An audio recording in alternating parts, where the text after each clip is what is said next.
You know, in the United States of America, in a criminal case, the government has the burden to prove you're guilty. You don't have the burden to prove you're innocent. And in this context, what the courts of this state have held is that the government also has the burden to disprove every hypothesis of your innocence before you can be forced to put on any evidence to show your innocence. And what this bill states is that you're allowed to possess one of these things as long as you bought it before July 1 of 2026. And so in order to charge somebody, and I would submit in order to prosecute somebody, there has to be some evidence that it was bought after July 1 of this year.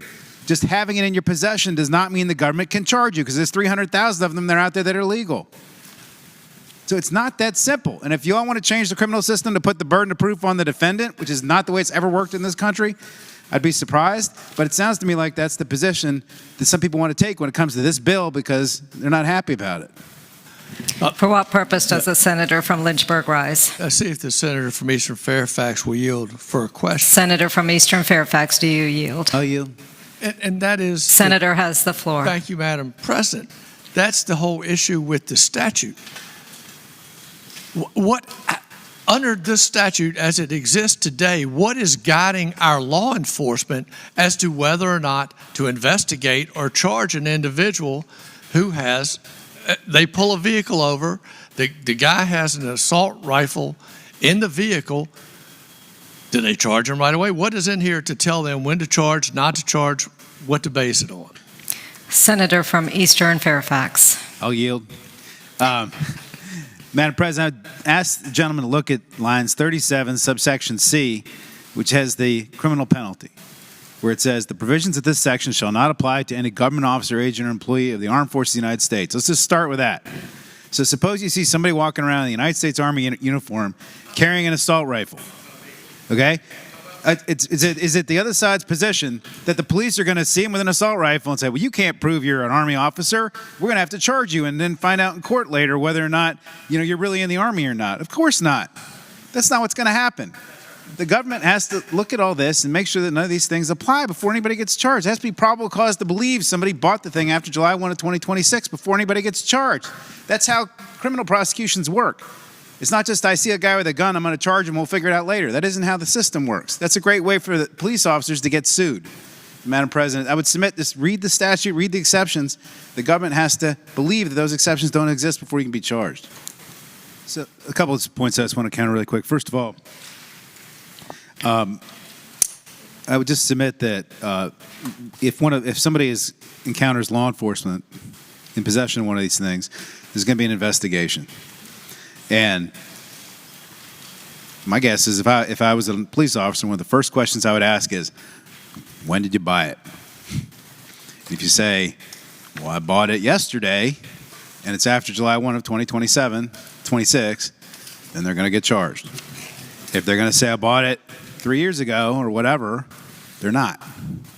And if somebody wants to try and prove otherwise, the government's going to have to go try and figure out when they bought it using sale records, a lot of other things to prove beyond a reasonable doubt when that gun got bought.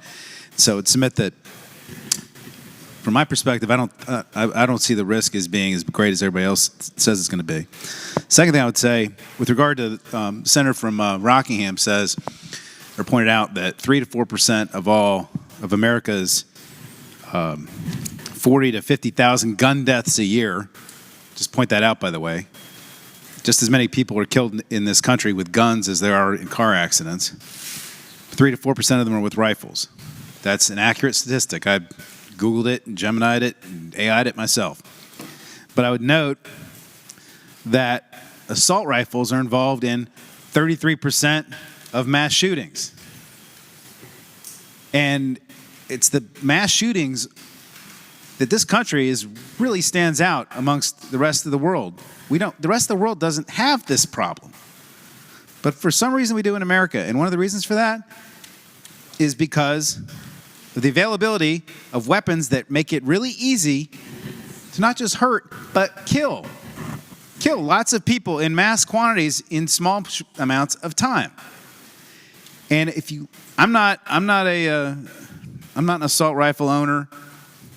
I've never gone out and played with these weapons of war, but I would note that the wounds that are caused by these weapons are incredible. They're massive.